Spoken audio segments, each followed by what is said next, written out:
Ya, sebelum memasuki berita di hari kelima, saya ingin menghubungkan berita ini dengan apa yang kita soroti kemarin, yaitu tentang Kristus tubuh.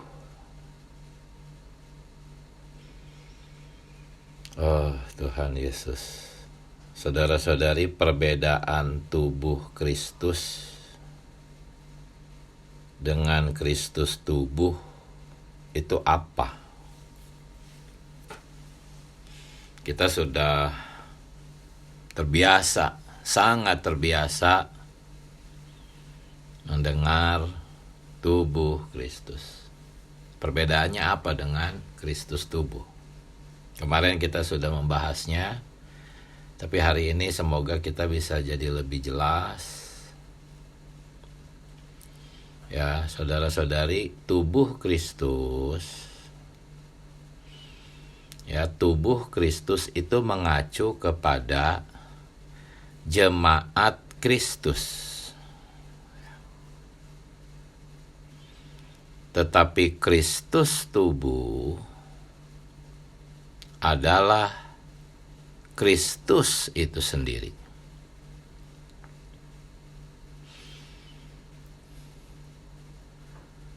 Ya, memang Kristus tubuh itu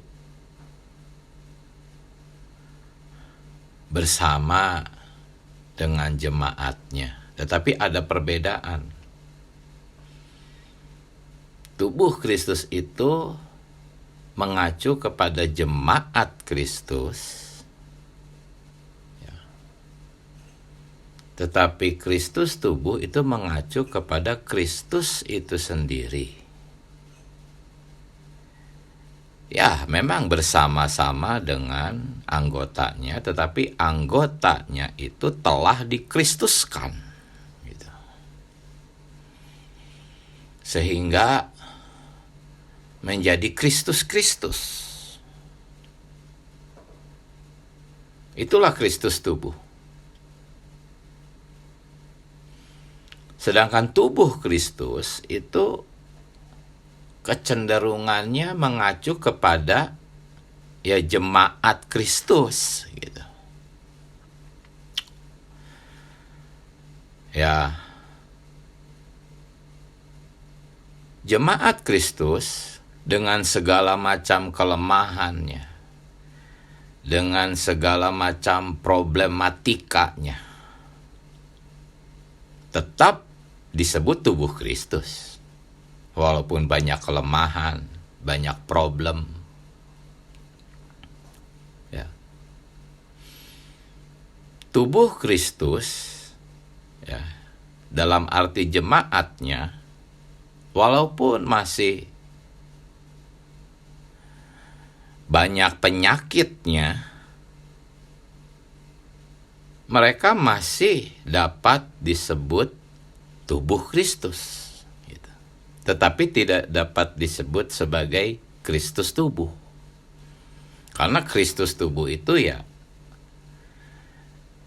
adalah Kristus itu sendiri bersama Kristus-Kristus, gitu. Anggota-anggotanya yang sudah dikristuskan. Ya, walaupun jemaat Tuhan atau tubuh Kristus itu dipotong-potong, terpecah belah,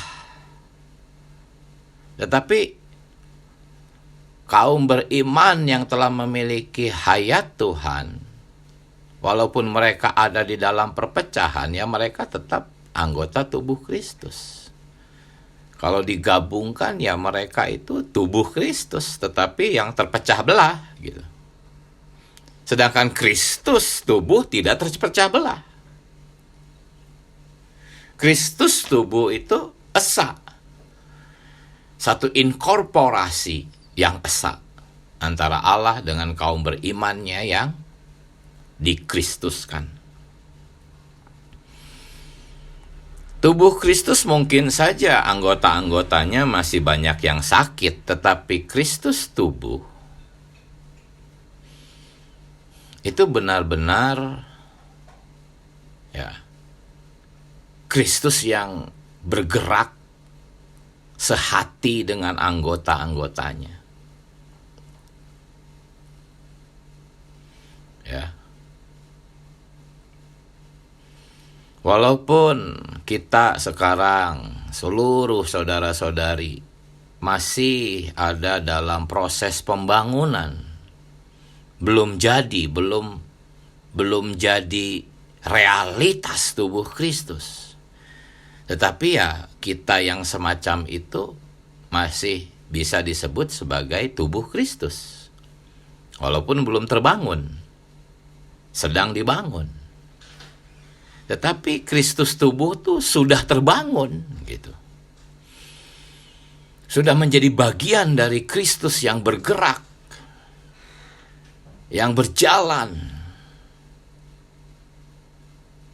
Ya, semoga kita bisa melihat perbedaan tubuh Kristus dengan Kristus tubuh.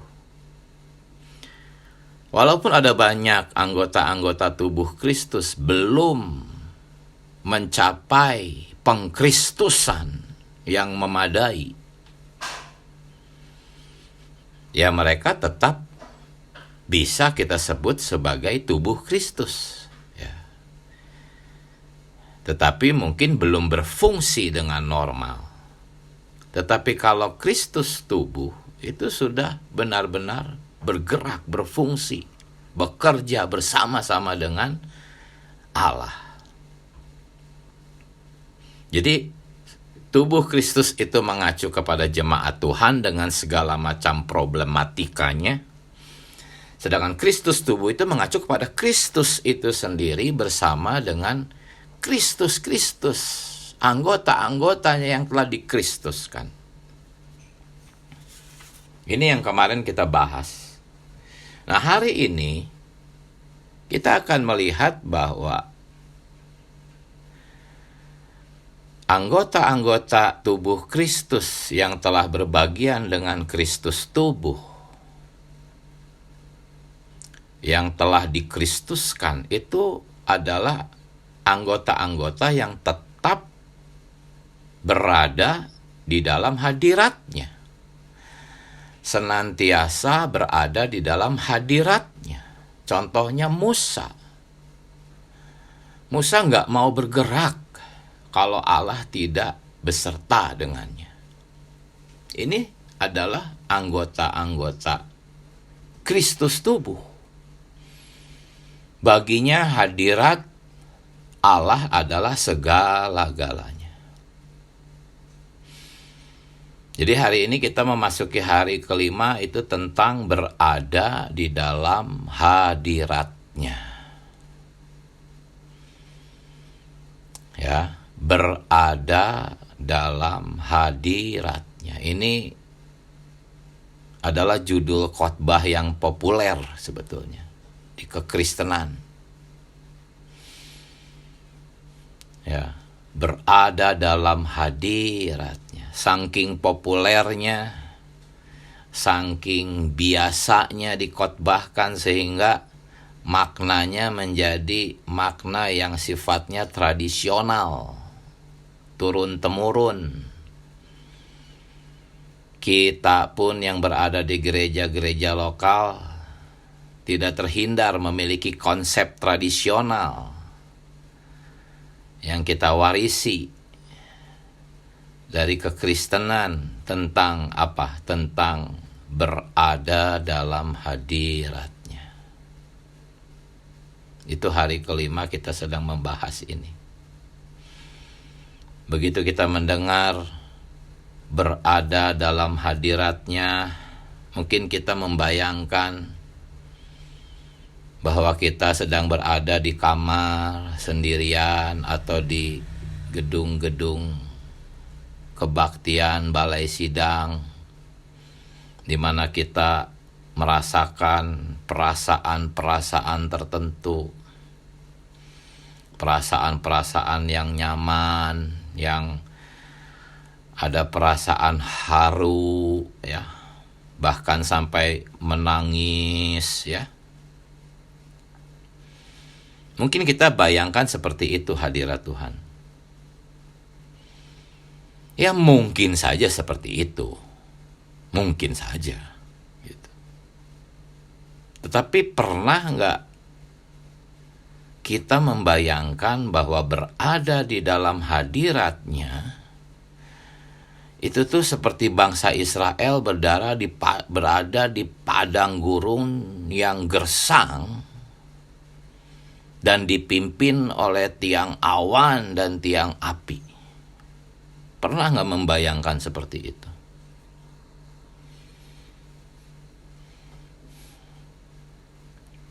Ya memang kita mungkin akan merasakan perasaan-perasaan tertentu, haru, menangis. Itu mungkin saja, walaupun tidak selalu. Bangsa Israel di padang gurun. Ya. Dipimpin oleh tiang awan, tiang api. Ya mungkin saja mereka merasakan, padang gurunnya itu gersang, tetapi mereka tetap mengikuti pimpinan tiang awan, tiang api. Melalui Musa yang memimpin. Mungkin gak ada perasaan haru, nyaman semacam itu. Karena secara alamiah, ya sekali lagi, secara alamiah, sesungguhnya hadirat Allah tuh belum tentu nyaman. Belum tentu membuat kita haru. Walaupun bisa klimaksnya ke sana. Hadirat Allah itu adalah kita berada di padang gurun. Ya, bagi kesenangan alamiah kita, hadirat Allah itu padang gurun. Ada tiang awan, tiang api. Tetapi kalau kita berada di dalam roh, ya padang gurun tidak ada masalah. Yang penting ada tiang awan, tiang api. Itulah berada dalam hadirat Tuhan. Bergerak bersama Tuhan. Karena tiang awan dan tiang api itu adalah Tuhan. Bahkan Musa sendiri itu melambangkan Kristus. Inilah, saudara-saudari, pelengkap makna menjadi bagian dari Kristus tubuh. Kristus tubuh itu sedang bergerak, memimpin kita. Bergeraknya kemana sih? Bergeraknya itu ke suatu tempat di mana di sana Allah bermaksud membangun tempat kediamannya. Tempat kediamannya ini adalah tubuhnya. Ya. Gereja yang akan rampung dalam Yerusalem baru, tempat inkorporasi Allah dan manusia.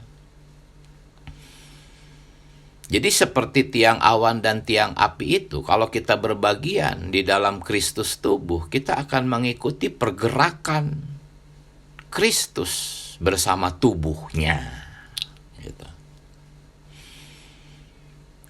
Kristus itu tiang awan, tiang api, tubuhnya itu digambarkan dengan para pemenang. Ya, yang apa? Yang selalu berada dalam hadiratnya,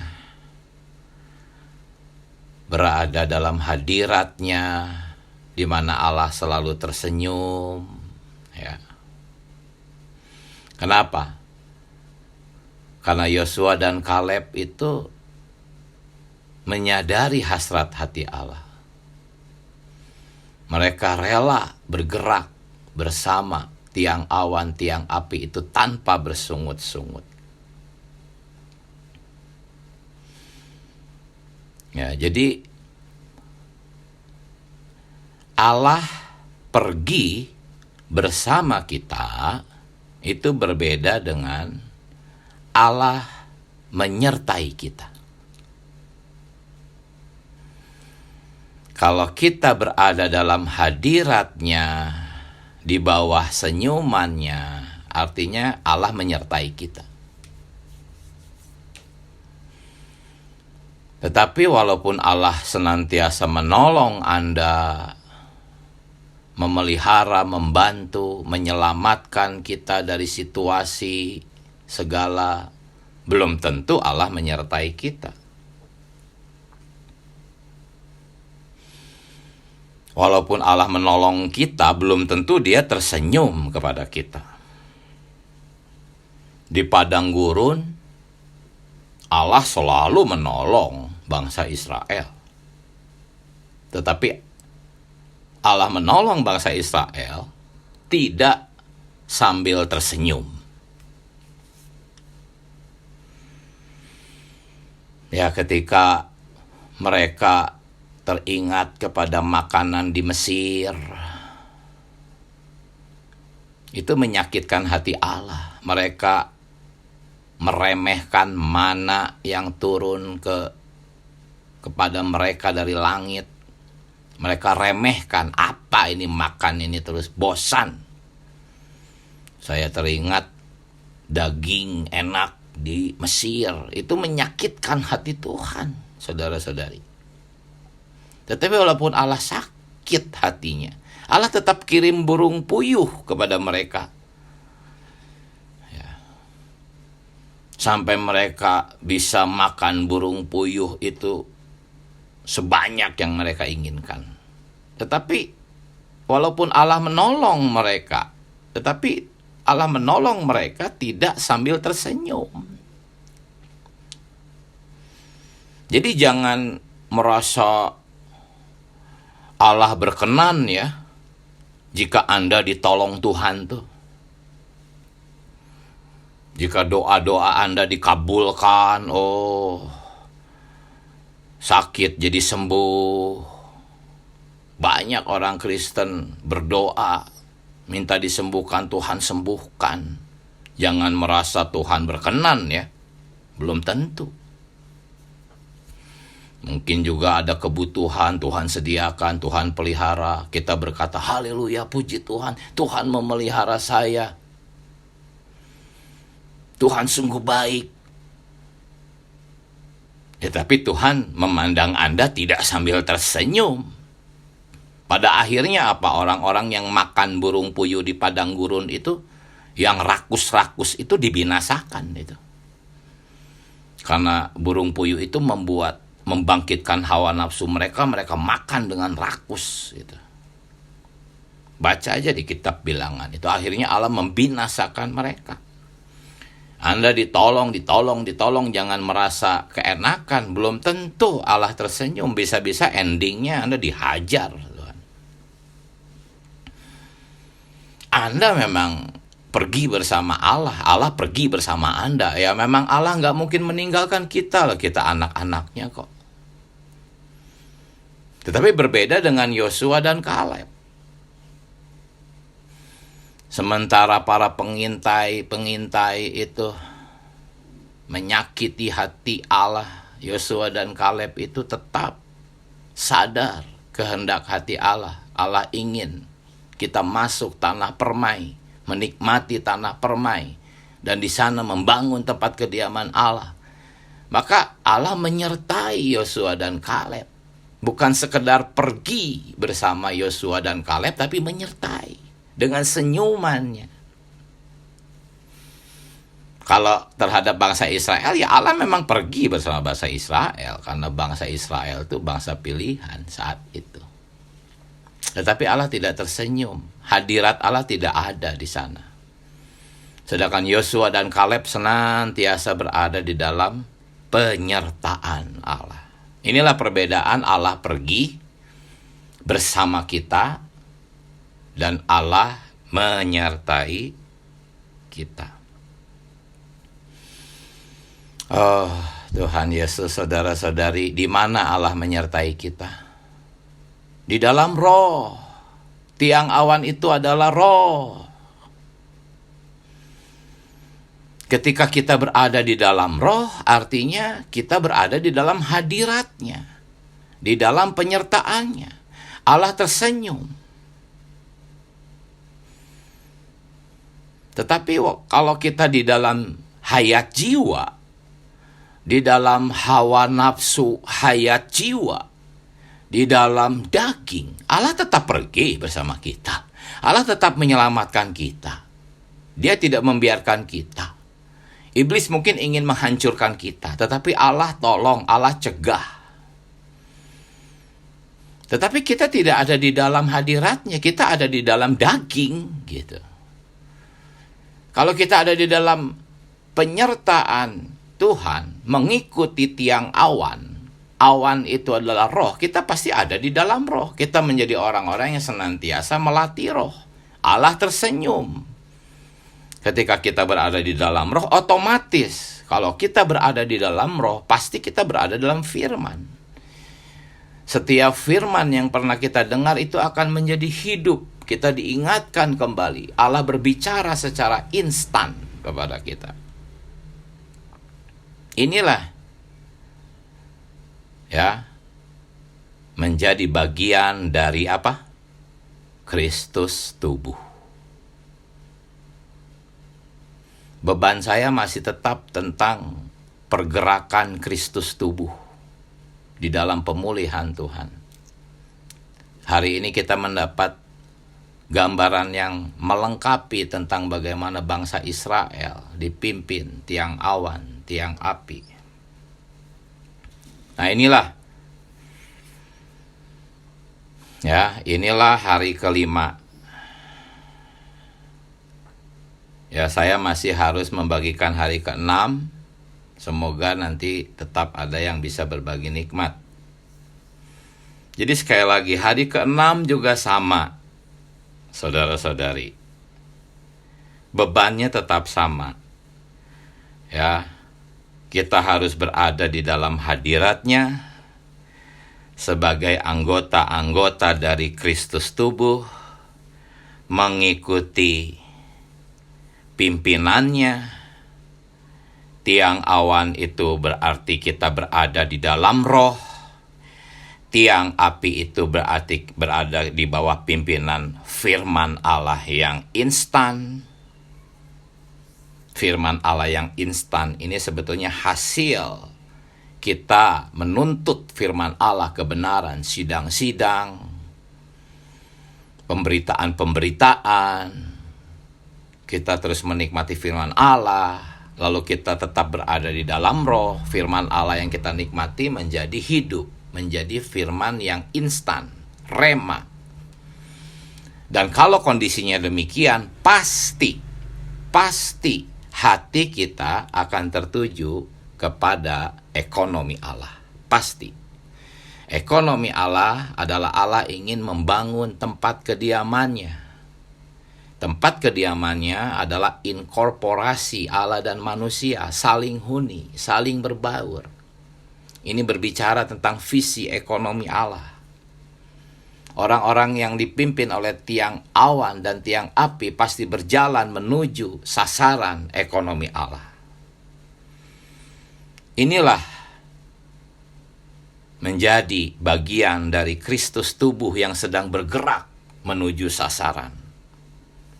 Bukan sekedar menjadi anggota-anggota tubuh Kristus yang belum normal. Tempat kediaman Allah ini pertama-tama tabernakel, ya. Kemudian menjadi bait yang lebih solid yang dibangun oleh Salomo. Dalam penggenapannya adalah gereja, pembangunan gereja, memperhatikan anggota-anggota tubuh, saudara-saudari, membangun dan menyuplaikan Kristus di dalam gereja, membuka mulut bagi pembangunan saudara-saudari dalam gereja, dan endingnya adalah Yerusalem baru. Dan di hari ke-6 dikatakan bahwa Allah membutuhkan Bezaleel, ya, yaitu seseorang ahli bangunan yang dipenuhi dengan roh Allah, sehingga menjadi seorang ahli membangun seperti Paulus. Dalam 1 Korintus Paulus berkata, aku itu seorang ahli membangun bangunan Allah. Jadi Allah tidak membangun tubuhnya secara langsung. Dia membangun tuh melalui Bezaleel yang dipenuhi oleh Allah.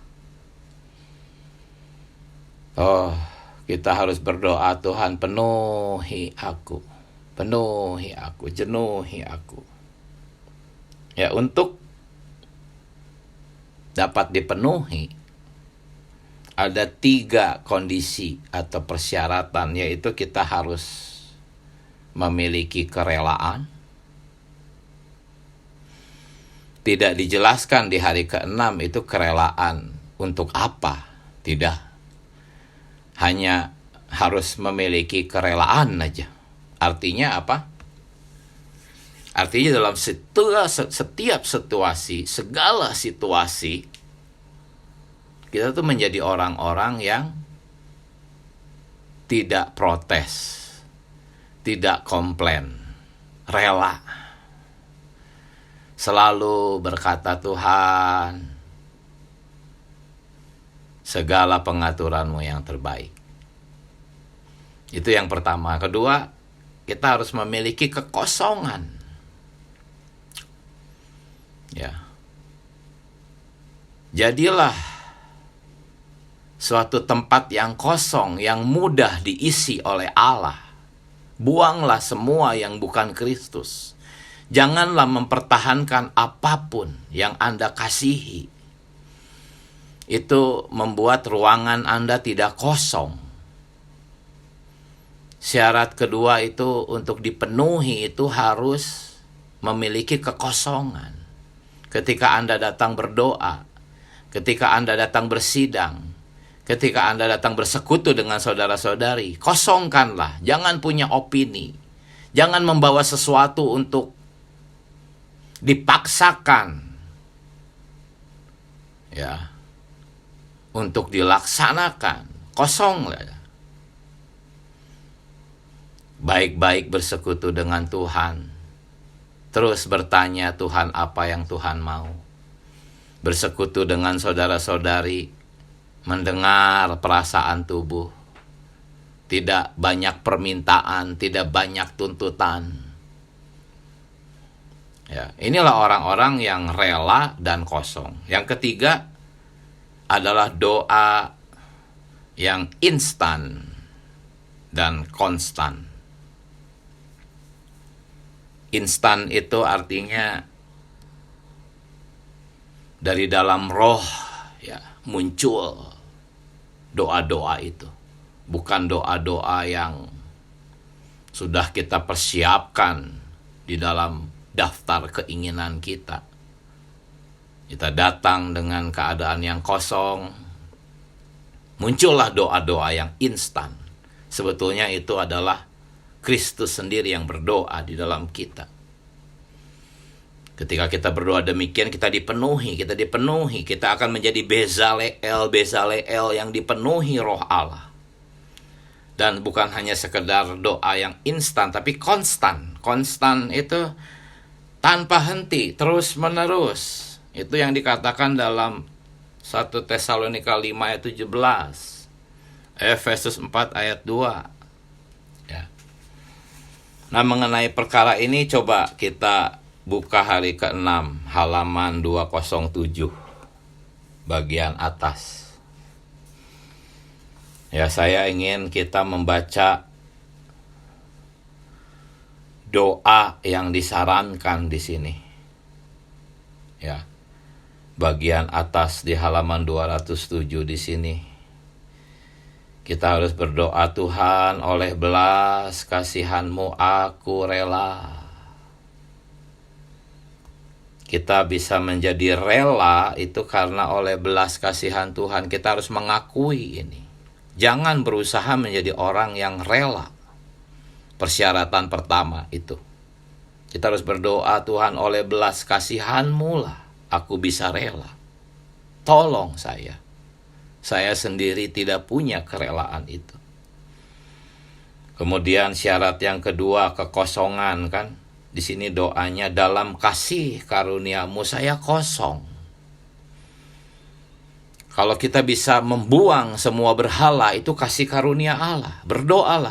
Berdoalah agar Kristus menjadi kekuatan kita untuk membuang semua berhala-berhala kita, menjadi tempat yang kosong untuk diisi. Kemudian saya terbuka kepadamu dengan kekosongan yang sepenuhnya. Saya tidak ingin menahan apapun dari pengalaman saya yang lalu. Saya ingin menjadi segar. Doa setiap saat seperti ini, saudara-saudari. Hafalkan doa ini. Ya. Setelah dihafalkan, berlatih mendoakannya dengan roh. Ya. Maka kita akan mengalami hikmat Allah, pemahaman Allah, pengetahuan Allah. Itu akan penuh di dalam kita, saudara-saudari. Jikalau kondisi seperti itu, kita sudah menjadi Bezaleel yang dipenuhi Allah bagi pembangunan tempat kediaman Allah. Oh Tuhan Yesus. Cuman sungguh sayang ya, kita selalu merasa tidak banyak waktu untuk berdoa. Karena kita merasa banyak kerjaan, banyak urusan. Tapi aneh ya. Begitu kita main dengan hobi kita, dengan gadget kita, rasanya nggak terlalu banyak kerjaan gitu. Banyak waktu. Tapi begitu mau berdoa, sepertinya kerjaan banyak gitu. Kita merasa mudah sekali kalau ngobrol dengan teman-teman. Ya, menikmati tontonan-tontonan. Mudah sekali. Tapi begitu kita mau berdoa tuh, aduh capeknya minta ampun. Lama, 5 menit juga. Letih. Ini contoh ini membuktikan bahwa musuh kita itu bukan hanya berada di luar, tapi ada di dalam daging kita. Oh, kita harus mengalahkan daging, saudara-saudari. Kalau enggak, mana bisa kita menjadi Bezaleel. Berdoalah, Tuhan, aku ingin sungguh-sungguh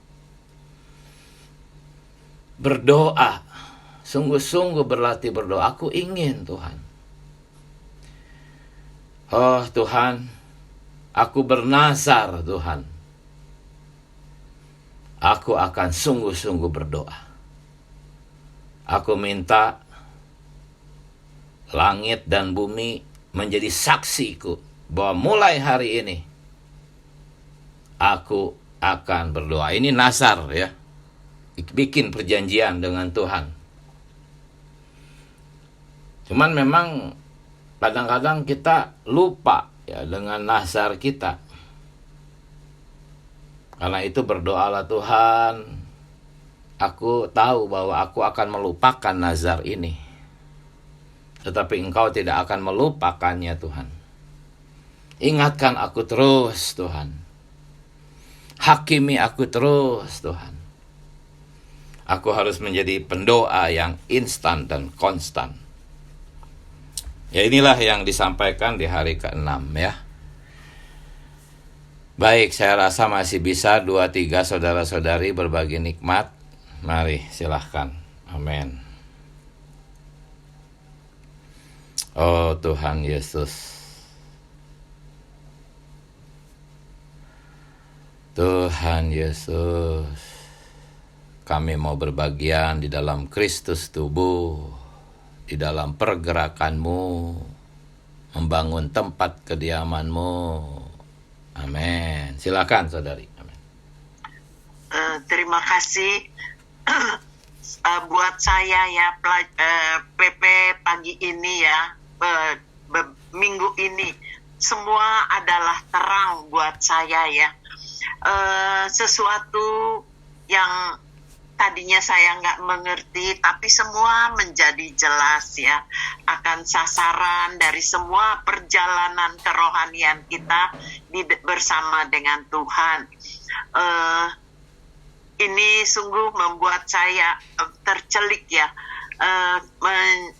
Pengalaman sehari-hari itu bukan menjadi suatu beban atau suatu yang menyusahkan gitu ya, tapi akan menjadi suatu dorongan ya, menjadi suatu dorongan untuk saya bisa tetap berada di jalan ini ya, karena sasaran sudah diberitahukan ya, apa yang kita harus tuju, apa yang Tuhan mau akhirnya untuk kita. Jadi saya sungguh merasakan sangat berkat semua yang diterangin ini, yang dijelaskan ini menjadi terang buat saya, sehingga sungguh akan menguatkan ya perjalanan hari-hari saya bersama dengan Tuhan untuk mencapai tujuan ekonomi Allah.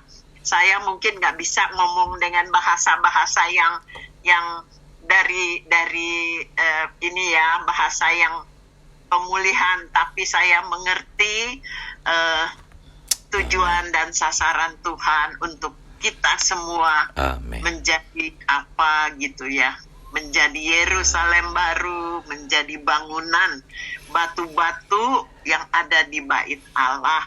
Saya berterima kasih, karena inilah yang nggak pernah ada yang bisa jelasin ya dengan secara rohani. Mungkin pengetahuan bisa, tapi saya mengerti di dalam hati saya ini. Amen. Pelajaran yang sangat mustika.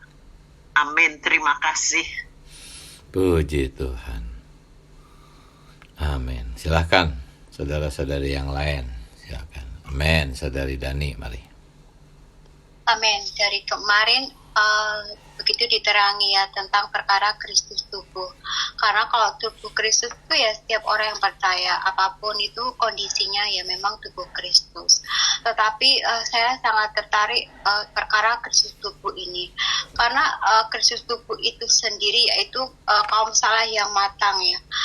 Yang dimana betapa Tuhan itu benar-benar menjadi prioritasnya. Yaitu yang tidak bergerak kalau tidak ada hadiratnya.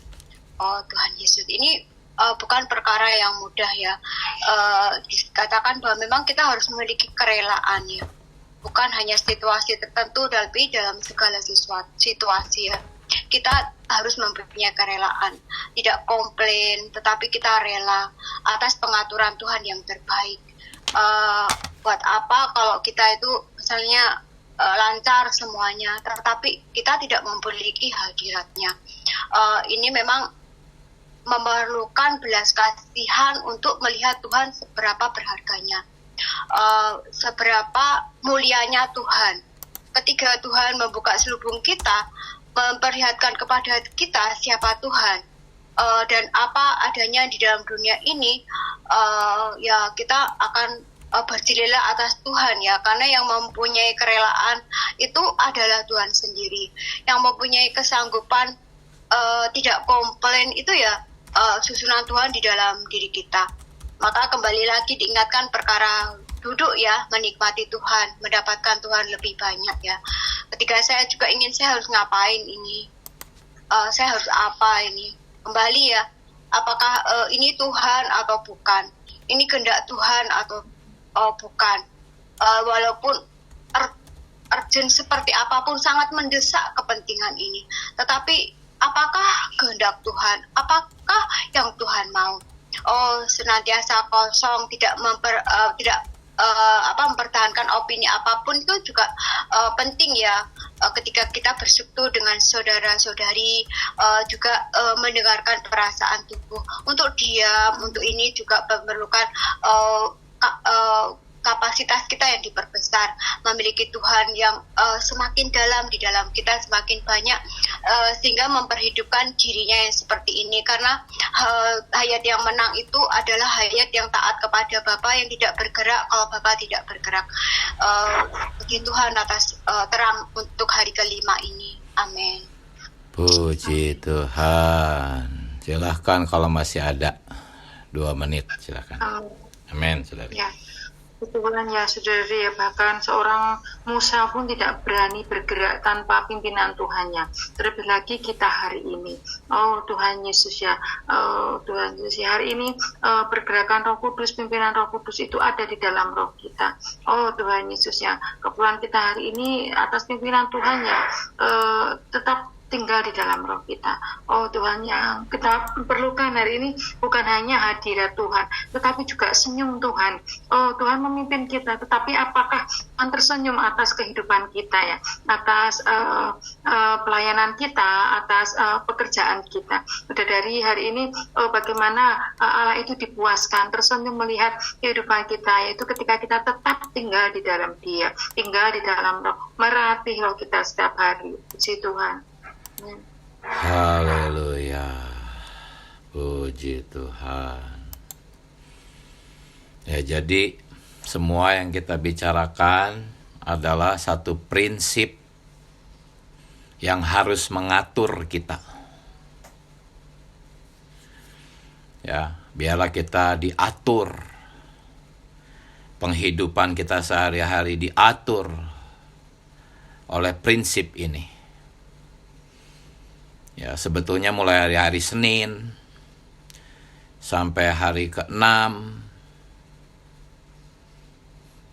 itu hanya berbicara satu hal sih, yaitu tetaplah berada di dalam roh, tetaplah melatih roh.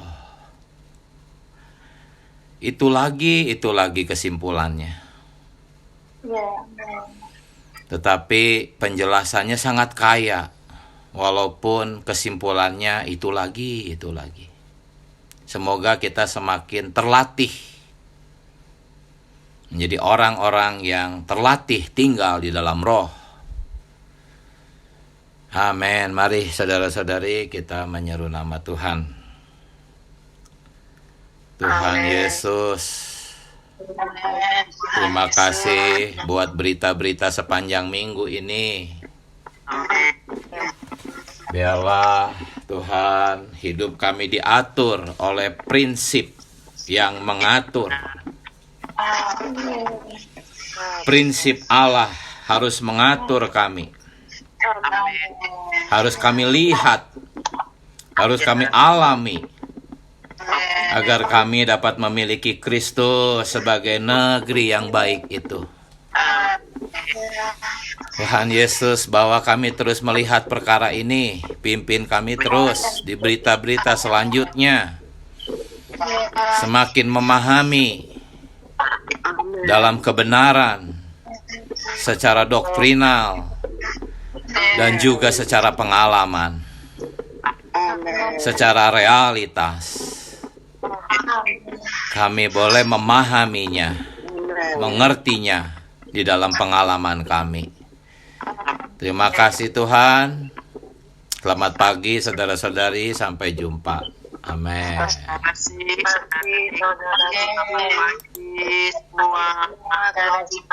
saudara-saudari.